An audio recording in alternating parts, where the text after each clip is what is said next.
It's finally time for another entry in my Anatomy of an Opening series here on YouTube, where I break down the opening page of an acclaimed novel sentence by sentence to see what makes it tick. This is where we get into the weeds of prose, author intent, and how to grip your reader's attention and never let go. Today we're taking a look at Harry Potter and the Sorcerer's Stone by J.K. Rowling. But a few things up front before we dive in. I have not read an entire book in the Harry Potter series before. I have watched all of the movies and didn't really love them. And finally, I do not endorse J.K. Rowling as a person or any of her personal views. We are not here to talk about the author. Harry Potter took the world by storm, and there's a reason for that. And today we're gonna see if we can find some of those reasons. So, without further ado, let's get right into it. The opening line is interesting because it's subtle. It's not particularly ominous or gripping, but I respect it because it's full of tact. So let's read. Mr. and Mrs. Dursley of number 4 Privet Drive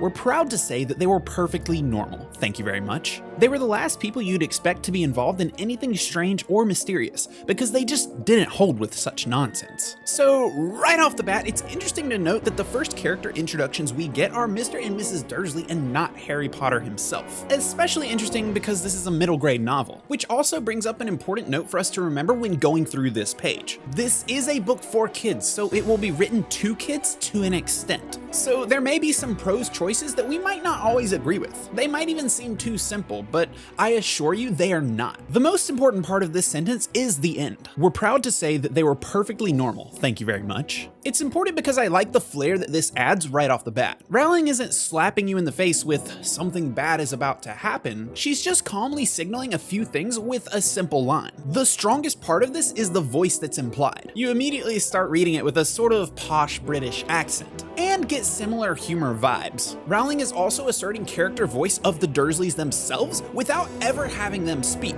or speaking directly from their minds, which is something to applaud. Both thank you very much and one line later when she says, because they just didn't hold with such nonsense. These are strong indications of the voices these characters hold. So stepping back, our first read through seems a bit simple, but we're already establishing some important things. I'm not gonna lie, I don't really love the opening sentence style of telling the reader about a character and their existence and where they live. It's something that older books do, but I'm not so sure is common as much anymore. That being said, it does work here and I'm not gonna knock it for that yet. It is, after all, only one sentence. So let's move on and see what the next paragraph has to offer. Mr. Dursley was the director of a firm called Grunnings, which made drills. He was a big, beefy man with hardly any neck, although he did have a very large mustache. Mrs. Dursley was thin and blonde and had nearly twice the usual amount of neck, which came in very useful as she spent so much of her time craning over garden fences, spying on the neighbors.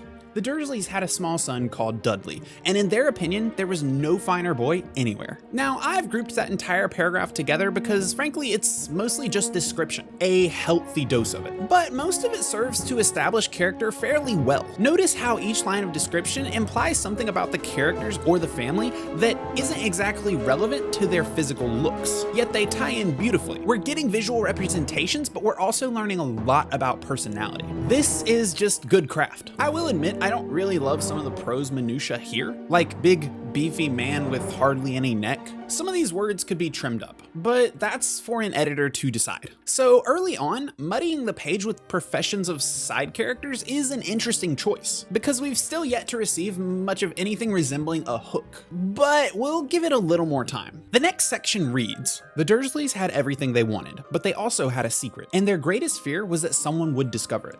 They didn't think they could bear it if anyone found out about the Potters. Mrs. Potter was Mrs. Dursley's sister, but they hadn't met for several years. In fact, Mrs. Dursley pretended she didn't have a sister because her sister and her good-for-nothing husband were as un-Dursleyish as it was possible to be. The Dursleys shuddered to think what the neighbors would say if the Potters arrived in the street. The Dursleys knew that the Potters had a small son too, but they had never even seen him. This boy was another good reason for keeping the Potters away. They didn't want Dudley mixing with a child like that. Now, we're getting far enough into this opening page that we're allowed to question a few things. Things like, where exactly is this all going? So far, nothing is quite so ominous as to put us on the edge of our seats. Nothing about the Dursleys is particularly intriguing, and we've been given no characters, no point of view, and no real world to latch onto yet. Yes, Rowling has alluded to something mysterious to come, but not in the most deft or dramatic way like other acclaimed authors might. But we're not here to compare, we're just here to study. So with that last paragraph, we receive a significant portion of exposition. There's not much to say about it really, only that it better be important, and urgently so, because if not, it was a bit unnecessary and rather boring. But we'll save our judgments until the page is through. The next paragraph reads, "When Mr. and Mrs. Dursley woke up on the dull, gray Tuesday, our story starts. There was nothing about the cloudy sky outside to suggest that strange and mysterious things would soon be happening all over the country. Mr. Dursley hummed as he picked out his most boring tie for work, and Mrs. Dursley gossiped away happily as she wrestled a screaming Dudley into his high chair.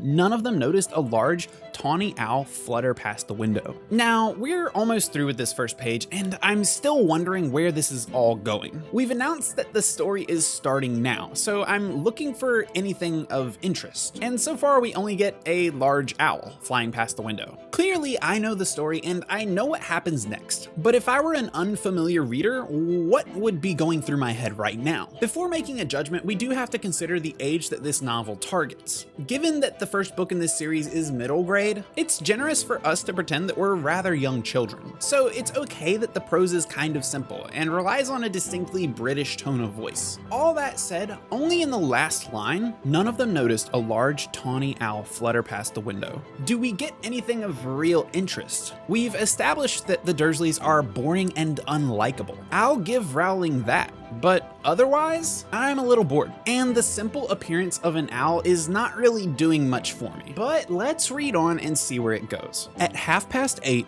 Mr. Dursley picked up his briefcase, pecked Mrs. Dursley on the cheek, and tried to kiss Dudley goodbye, but missed, because Dudley was now having a tantrum and throwing his cereal at the walls. "Little tyke," chortled Mr. Dursley as he left the house. He got into his car and backed out of number 4's drive. Now, should we stop there? It feels a bit unfair, but we've read a significant portion, and I read on to see how long it takes for this story to really pick up, and that doesn't come in the next paragraph. It's a bit of a slow burn, which by all rights is okay. Clearly it was okay because of the massive popularity that these books found, taking pretty much the entire world by storm. But if I'm judging as a first-time reader in 2021 and looking for anything of note to this opening page, I can't say that I've found it. In fact, I can't find one special element to Rowling's writing at all. Now, is that okay? Absolutely. Not every writer must be instantly recognizable or deeply unique simply by their sentence structure or tone alone.